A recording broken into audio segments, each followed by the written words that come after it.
Bismillahirrahmanirrahim. Alhamdulillahirabbil alamin. Asyhadu an la ilaha illallah wahdahu la syarika lah wa asyhadu anna Muhammadan abduhu wa rasuluh. Allahumma shalli wa sallim wa barik ala Muhammad wa ali Muhammad, amma ba'd. Salat duha lagi pukul jam 9 pagi. Ini adalah saran yang nomor 5 yang sebaiknya kita amalkan setiap hari. Dalilnya apa? Nabi Shallallahu Alaihi Wasallam bersabda, "Salatul awwabin, salatnya orang-orang yang selalu bertaubat, adalah hina ketika tarmadu, kepanasan, al-fusal, anak-anak unta." Apa yang dimaksud anak unta kepanasan? Maksudnya adalah anak-anak unta itu biasanya menderum. Menderum itu deprok di padang pasir. Nah, ketika matahari sudah mulai meninggi, kemudian kepanasan, maka dia kemudian pindah tempat. Nah, itu yang dimaksud anak unta kepanasan. Kata guru saya ketika saya mempelajari hadis ini, beliau mengatakan yaitu antara jam 9 atau jam 10 pagi.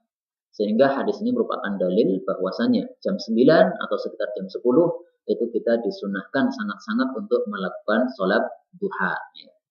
Jadi sholat duha itu bebas setelah terbit matahari jam 6 sampai sebelum waktu istiwa, matahari tepat berada di atas kepala kita, itu semuanya adalah sholat duha. Tapi kalau dilakukan pada jam-jam yang panasnya ini, jam 9 atau jam 10, maka ini mempunyai fadilah yang lebih karena disebut sebagai salatu al-awwabin. Kemudian istilah salatul awwabin ternyata berlaku juga untuk salat yang lain. Akan tetapi hadisnya dhaif. Mari kita lihat hadisnya supaya kita tahu bahwa hadis tersebut dhaif sehingga tidak dijadikan dalil. Karena ini cukup terkenal.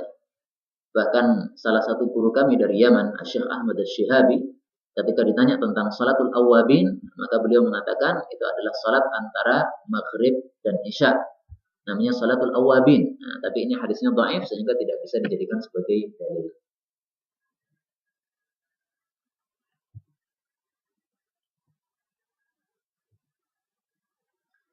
Man, barang siapa yang salat ma bainal maghrib wal isya, antara maghrib sampai isya, fa innaha, maka sesungguhnya dia itu adalah salatul awwabin, salatnya orang-orang yang senantiasa bertaubat. Hadis ini mursal sehingga hadis ini derajatnya dhaif. Apa itu mursal? Mursal itu adalah hadis yang diriwayatkan dari seorang tabi'i langsung kepada Nabi Shallallahu Alaihi Wasallam. Jadi Muhammad Ibn al-Munkadir ini adalah seorang tabi'i, bukan seorang sahabi, tapi dia langsung dari Nabi. Ini kan berarti mursal, nih. Sanadnya terputus ya. Mestinya seorang tabi'i ketemu dengan sahabat dulu, baru sahabat kepada Rasul Shallallahu Alaihi Wasallam. Adapun salat duha disebut salatul awwabin, maka hadisnya sahih. Salatul duha, salatul awwabin. Salat duha adalah salatnya orang-orang yang senantiasa bertaubat, tapi tentu saja ketika dilaksanakan ketika al-fusal atau anak unta sedang kepanasan itu. Oke. Salat taubah. Apa itu salat taubah? Oh ya. Ada istilah salat taubah. Saya katakan ada dua hadis. Kalau salat taubah itu maksudnya adalah salat untuk bertaubat kepada Allah dengan cara-cara tertentu, rakaatnya ditentukan berapa rakaat, kemudian rakaat pertama membaca ini, rakaat kedua membaca ini, maka itu hadisnya dhaif. Tapi kalau salat taubah yang dimaksud adalah seseorang berdosa kepada Allah Subhanahu wa taala, kemudian dia mengambil air wudhu, kemudian sholat 2 rakaat tanpa ditentukan apa yang dibaca, kemudian setelah itu dia beristighfar dari dosa tersebut, maka hadisnya sahih. Saya mencoba untuk mencari kata kuncinya ya, kalau ada. Kalau tidak ada ya udah.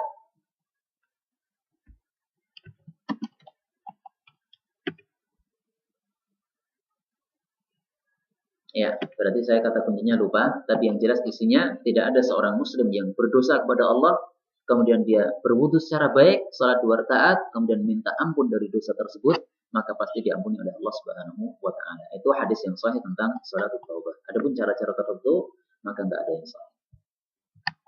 Cukup nih? Ya. Nah, kalau salat tasbih, maka ini termasuk salat yang diperdebatkan oleh para ulama, apakah hadisnya hasan ataukah hadisnya dhaif. Al-Imam Al-Mundhiri termasuk yang mendhaifkan hadis itu. Sehingga di dalam kitab At-Targhib beliau meriwayatkan hadis tentang salat tasbih mengatakan ruwiyah, diriwayatkan dari Rasul. Kalau Al-Mundhiri mengatakan ruwiyah, diriwayatkan, itu untuk mengisyaratkan hadisnya dhaif. Kalau hadisnya sahih nggak pakai ruya, tapi langsung an siapa? An Anas, an Umar, an Abi Bakar dan seterusnya. Tapi menurut Asy-Syaikh Al-Albani rahimahullah, beliau berpendapat bahwa salat tasbih hadisnya hasan. Ya memang syaratnya dhaif, tapi dikuatkan oleh banyak jalur sehingga menjadi hasan, bisa dijadikan dalil. Dan itu juga ulama-ulama zaman kuno juga banyak yang mengamalkan hadis salat tasbih. Misalnya adalah Al-Imam Abdullah Ibn Mubarak. Padahal Ibn Mubarak itu terkenal beliau yang mengucapkan kalimat ini. Lana fi sahihi al-hadithi syughlun an saqimihi. Apa artinya? Kami memiliki kesibukan terhadap hadis-hadis sahih daripada hadis-hadis yang dhaif. Artinya apa? Hadis yang sahih itu sangat banyak. Kami sudah tersibukkan untuk menyelesaikan amalan-amalan yang disebutkan dalam hadis sahih sehingga nggak sempat lagi ngamalkan hadis dhaif. Nah, beliau yang mengucapkan ucapan ini, tapi beliau juga yang mengamalkan salat tasbih. Berarti menunjukkan bahwa salat tasbih itu hadisnya dinilai sahih oleh beliau Al-Imam Abdullah bin Mubarak rahimahullah ta'ala. Saya sendiri termasuk yang mengamalkan salat tasbih ya. Dan salat tasbih tidak harus setiap hari, bisa mungkin setiap pekan sekali atau setiap bulan sekali, atau terserah kita juga, selonggar kita juga nggak ada masalah. Tapi paling baik salat tasbih itu dilakukan pas nunggu ibadah Jumat itu ya. Karena kan biasanya waktunya longgar ya. Dari jam 11 kita udah masuk masjid, nah nunggu 1 jam daripada nganggur-nganggur udah salat tasbih aja. Adapun caranya silahkan dilihat di dalam kitab-kitab yang mutawwal. Cukup nggih? Baik, berikutnya meskipun lagi asyik bekerja, maka hendaklah kita tinggalkan pekerjaan kita untuk salat duha. Karena Nabi bersabda, man kharaja barang siapa yang keluar ila tasbihid duha untuk melaksanakan salat sunnah duha, la yang sibuhu tidaklah menegakkan dia illa iyyahu kecuali untuk salat duha, fa ajruhu maka pahalanya ka ajril mu'tamir seperti pahalanya orang umroh. Hadis ini menunjukkan fadilahnya salat duha yang dilakukan oleh seseorang dengan cara keluar meninggalkan aktivitas dunianya. Maka kata-kata kharaja, keluar, ini maksudnya adalah keluar dari aktivitas dunia menuju kepada aktivitas ibadah, yaitu salat duha. Ada dua tafsir memang. Tafsir yang kedua mengatakan kharaja, ini artinya keluar dari rumahnya menuju ke masjid. Jadi salat duha dilakukan di mana? Di masjid. Ya. Tapi tafsir yang kedua ini lemah. Karena Ibnu Umar kalau melihat ada orang yang melaksanakan sholat duha di masjid secara sengaja, maka beliau ambil kerikil kemudian dilempari orang itu. Jadi sholat duha di masjid, nah lempari kerikil, pulang sana, sholat duha nggak di masjid. Itu apa? Abdullah Ibnu Umar radhiyallahu taala anhu. Berarti kharaja ini jangan diartikan keluar ke masjid, karena memang sholat sunnah itu kaidah asalnya lebih baik dilakukan di rumah bukan di masjid. Kemudian pelajaran yang kedua dari hadis ini, di sini dikatakan tasbihid duha, yang dimaksud adalah salatul duha. Jadi salat nama lainnya adalah apa? Tasbih. Kenapa salat disebut tasbih? Karena di dalamnya ada ucapan-ucapan tasbih. Dan ini juga menunjukkan bahwa tasbih itu termasuk wirid yang sangat utama. Sehingga di dalam salat itu kan ada tahmidnya, ada takbirnya, ya. Ada macam-macamnya. Tapi kenapa yang disebut adalah tasbih saja? Nah, menunjukkan apa? Fadilahnya tasbih itu. Karena itu jangan lupa bahwasanya di sana ada sebuah wirid. Kalau wirid ini kita baca 1 kali dalam 1 hari, maka itu melebihi pahalanya orang yang berzikir sepanjang pagi sampai malam, ya, 24 jam. Apa wirid itu? Nabi Shallallahu Alaihi Wasallam telah mengajarkannya. Adada ma khalaqa. Ya. Coba lihat nih. Ala adulluka, maukah saya tunjukkan kepada engkau wahai Abu Umamah, ala ma huwa aktsar min dzikrikallah al-laila ma'an nahar. Daripada kamu itu berzikir kepada Allah sepanjang malam dan sepanjang siang. Artinya apa? 24 jam. Yaitu mengucapkan ini, alhamdulillah dan seterusnya. Nah, kemudian di akhir beliau mengatakan wa tusabbihullah, dan engkau juga bertasbih kepada Allah mithlahunna, semisal tahmid yang sebelumnya tadi. Jadi alhamdulillah ini diganti ya. Alhamdulillah diganti subhanallah adada ma khalaq, subhanallah mil'a ma khalaq, subhanallah adada ma fis samawati wa ma fil ardh, dan seterusnya. Maka ini menunjukkan fadilahnya tasbih, di mana di sini Nabi memilih hanya 2 wirid saja. Pertama alhamdulillah, dan yang kedua adalah tusabbihullah, bertasbih kepada Allah Subhanahu wa taala. Dan hadis ini diriwayatkan oleh Tabarani dan hadisnya hadis yang sahih ya. Silakan yang belum hafal nanti ngapalkan ini ya. Karena pasti pahala antum banyak banget ya. Kalau saya perjalanan dari Sragen ke sini, ya ini udah berapa kali yang baca gini. Alhamdulillah. Maka ini pahalanya udah berlipat-lipat berapa jam itu ya. Masya Allah. Karena itu perlu untuk berilmu ketika seseorang ingin mendapatkan pahala yang besar. Orang berilmu itu kenapa pahalanya derajatnya lebih tinggi di hadapan Allah? Ada dua sebabnya. Sebab yang pertama, orang berilmu itu paham bagaimana cara beramal yang kecil, beramal yang sedikit, tapi pahalanya ngalahkan amalan yang banyak. Kalau orang bodoh, pokoknya amal terus ya, keseleakeh tapi pahalanya sedikit. Itu sebab yang pertama. Yang kedua, orang yang berilmu itu kan mengajarkan ilmunya, Pak. Nah, karena mengajarkan ilmunya, maka diamalkan oleh orang-orang yang diajari, akhirnya pahalanya ngalir terus juga. Karena itu jangan sampai pelit ngajari orang. Ini zikirnya ini kalau kita baca sekali lebih baik daripada sepanjang malam dan siang. Sudahlah, ini untuk saya saja. Orang-orang lain nggak usah saya ajari. Itu bodoh namanya. Kalau pengen pahala lebih banyak lagi, ajarkan sebanyak-banyaknya.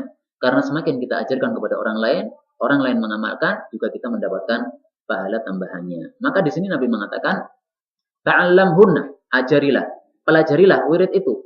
Wa'allimhunna, dan ajarkanlah wirid itu akibaka kepada keturunan-keturunan kamu mimba dika setelah kematian kamu. Sudah hafal semua belum? Belum ya? Nah, nanti jadi PR. Jadi PR minimal membaca 1 kali di dalam sehari.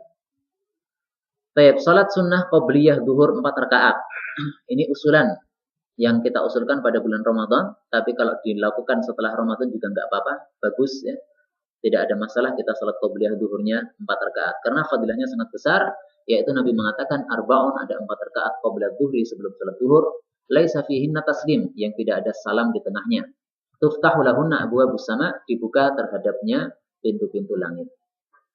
Hadis yang kedua, arba'un raka'atin, ada 4 rakaat qabla duhri sebelum duhur, ya'dilna, yang sebanding dengan bisolatis sahar, dengan salat sebelum subuh, yaitu salat malam. Hadisnya menunjukkan fadilahnya 4 rakaat sebelum duhur, tapi syaratnya adalah laisa fihinna taslimun, yang tidak ada salam di tengah-tengahnya. Jadi 4 rakaat langsung, salamnya di akhir saja. Bukan 2 rakaat salam, 2 rakaat salam ya, bukan.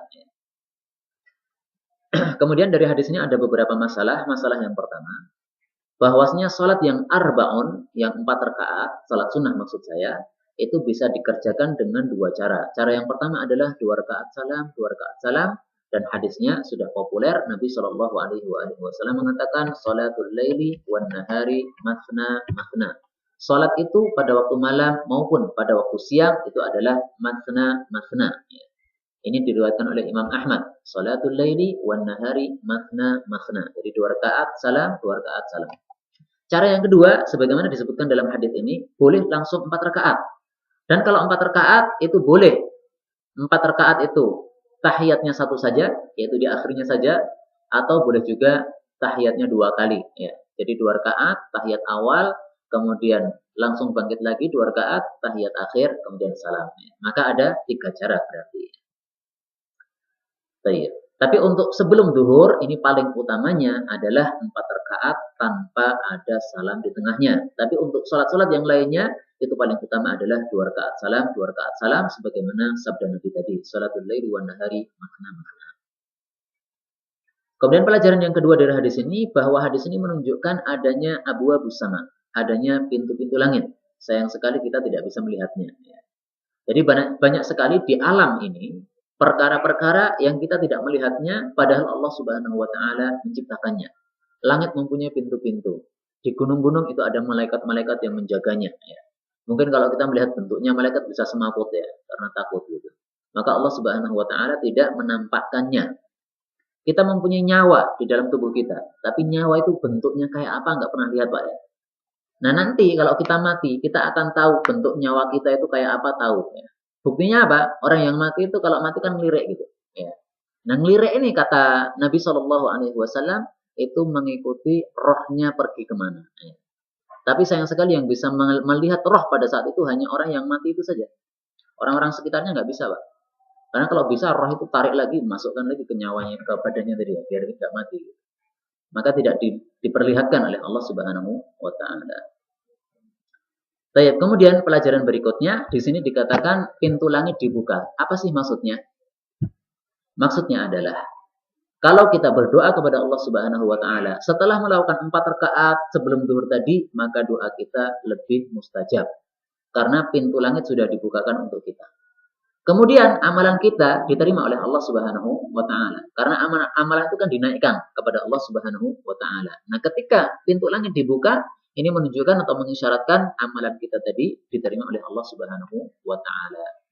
Di dalam Al-Qur'an Allah mengatakan ilaihi yas'adul kalimut thayyibu wal 'amalus shalihu yarfa'u. Ilaihi hanya kepada Allah. Ini surat Fatir ayat yang ke-10. Ilaihi hanya kepada Allah yas'adu naik al-kalimut thayyibu ucapan yang baik yaitu zikir-zikir kita dan lain-lainnya. Wal 'amalus shalih sementara amal yang baik itu yarfa'uhu itu mengangkatnya. Jadi mengangkat sampai ke langit dihadapkan atau disampaikan kepada Allah Subhanahu wa taala. Maka ketika di sini dikatakan tuftah dibukakan alias apa? Diterima oleh Allah Subhanahu wa taala. Baik. Nomor 8, salat ba'diyah zuhur juga 4 rakaat. Dalilnya apa? Nabi Shallallahu Alaihi Wasallam mengatakan, man siapapun hafadha menjaga ala arba'i rakaatin terhadap 4 rakaat qabla dhuhri sebelum zuhur, wa arba'in ba'daha dan 4 rakaat setelah zuhur, hurrima 'alan nar dia pasti diharamkan dari api neraka. Apa yang dimaksudkan hurrima diharamkan dari api neraka bisa bermakna dua.